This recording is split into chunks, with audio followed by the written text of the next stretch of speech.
नमस्कार लिखता है। मैं कौशल निषाद विश्वकर्मा केपी बाल गंगा क्लासेस से आज की ऑनलाइन क्लास में आपका स्वागत करता हूं। जैसा कि बच्चों, आज हम लोग नारी महिमा यह शीर्षक आज हम लोग पढ़ेंगे।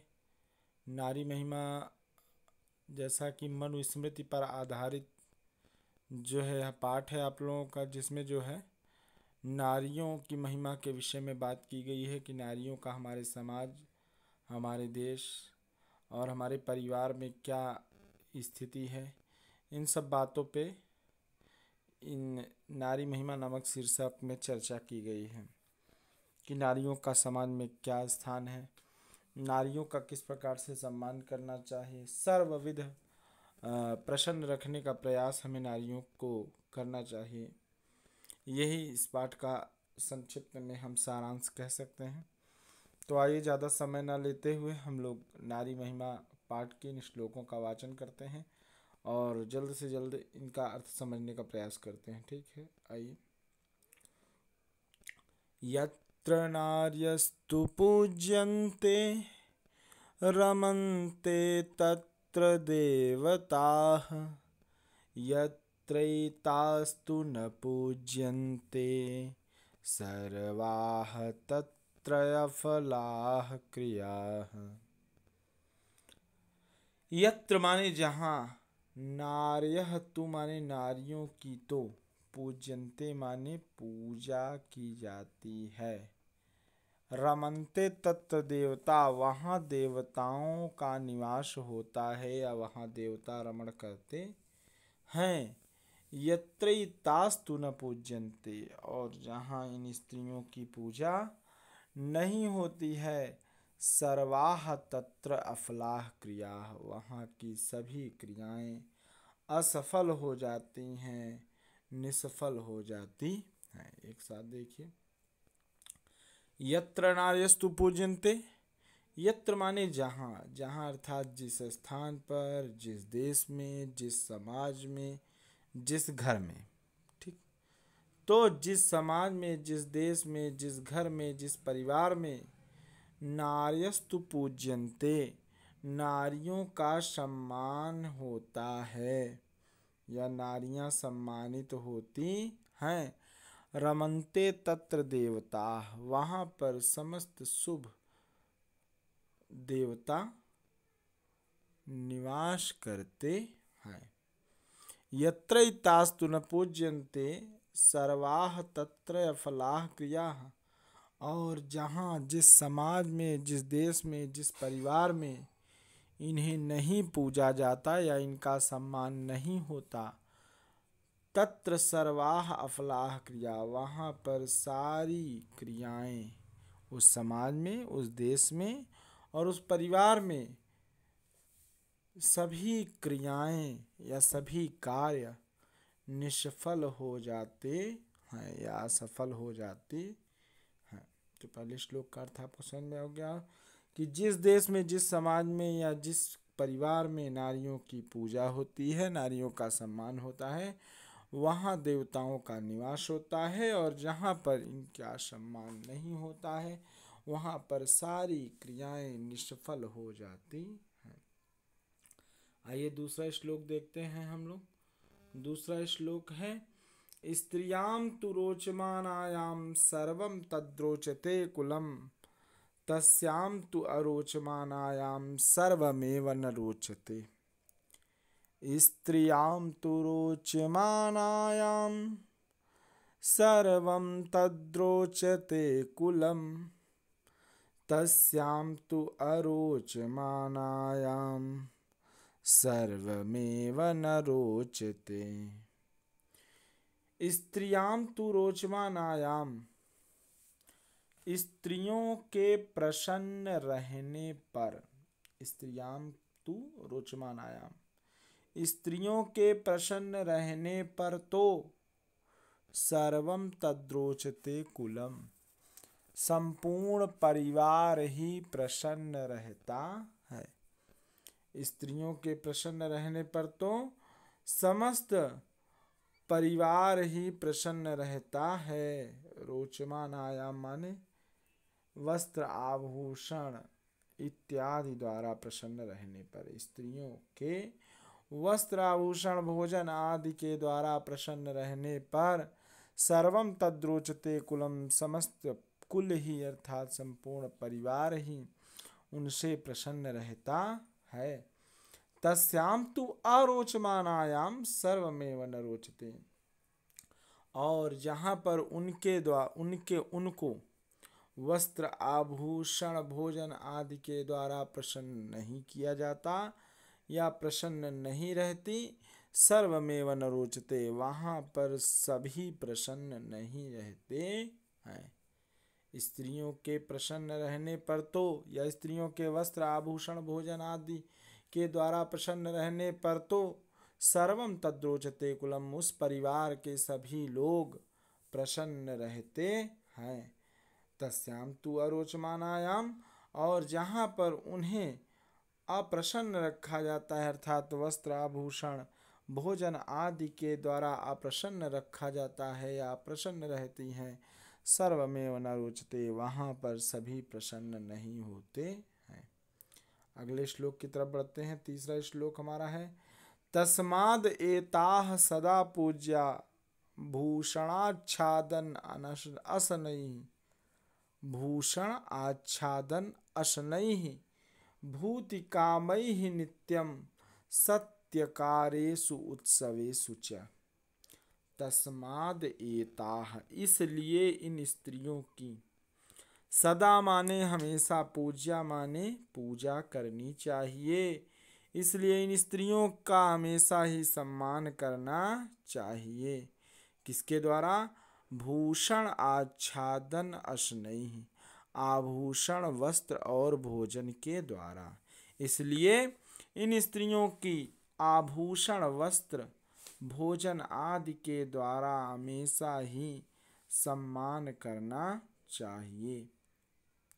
भूतिकामैः नित्यम सत्कार्येषु उत्सवेषु च, अपना अत्यधिक कल्याण चाहने वाले, नित्यम माने हमेशा, हमेशा अपना अत्यधिक कल्याण चाहने वाले मनुष्यों को सत्यकार्येषु उत्सवेषु च, इनका सत्कार्यों और उत्सवों के अवसर पर भी इन्हें क्या करना चाहिए?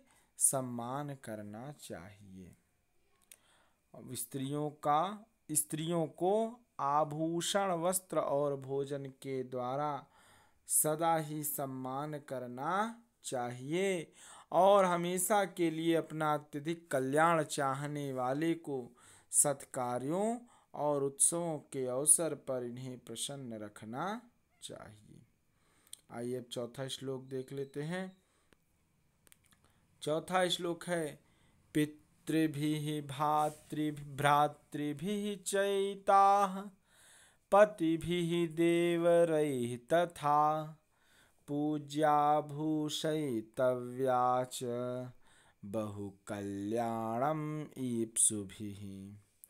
पितृभिः भ्रातृभिः चैताः पतिभिः देवरैः तथा पूज्या भूषयितव्या च बहुकल्याणम् ईप्सुभिः।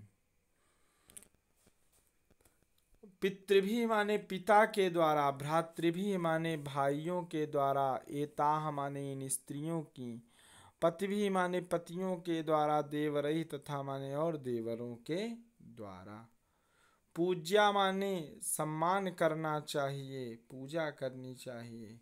भूषयितव्याः च माने आभूषण इत्यादि के द्वारा, बहुकल्याणम ईप्सुभिः अपना अत्यधिक कल्याण चाहने वाले, या अपने अत्यधिक कल्याण की इच्छा रखने वाले पिता के द्वारा, भाई के द्वारा, पति के द्वारा और देवर के द्वारा इन स्त्रियों का आभूषण इत्यादि के द्वारा सम्मान करना चाहिए। अगर पिता है तो उसे अपनी पुत्री का, भाई है तो उसे अपनी बहन का, और पति है तो उसे अपनी पत्नी का, और यदि देवर है तो उसे अपनी भाभी इत्यादि पदों का क्या करना चाहिए? सदैव आभूषण इत्यादि से अलंकृत करना चाहिए। अपने घर की स्त्रियों को आभूषण इत्यादि के द्वारा अलंकृत या सुशोभित करना चाहिए। एक साथ देख लीजिए। अपना अत्यधिक कल्याण चाहने वाले पिता को, भाई को, पति को और देवर को सदैव इन स्त्रियों को आभूषण आदि के द्वारा अलंकृत करना चाहिए या सुशोभित करना चाहिए। 5वें श्लोक की तरफ बढ़ते हैं। 5वां श्लोक है हमारा, उपाध्यायान् दशाचार्य आचार्याणां शतं पिता सहस्त्रम तु पितृन्माता गौरवेणातिरिच्यते। उपाध्यायान् दशाचार्य, इसमें बताया गया कि जिस प्रकार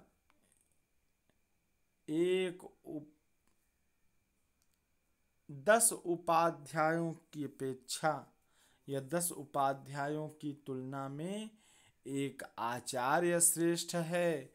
शतम आचार्याणाम पिता, और 100 आचार्यों की अपेक्षा एक पिता श्रेष्ठ होते हैं, तथा हजारों पिता की अपेक्षा माता श्रेष्ठ होती है।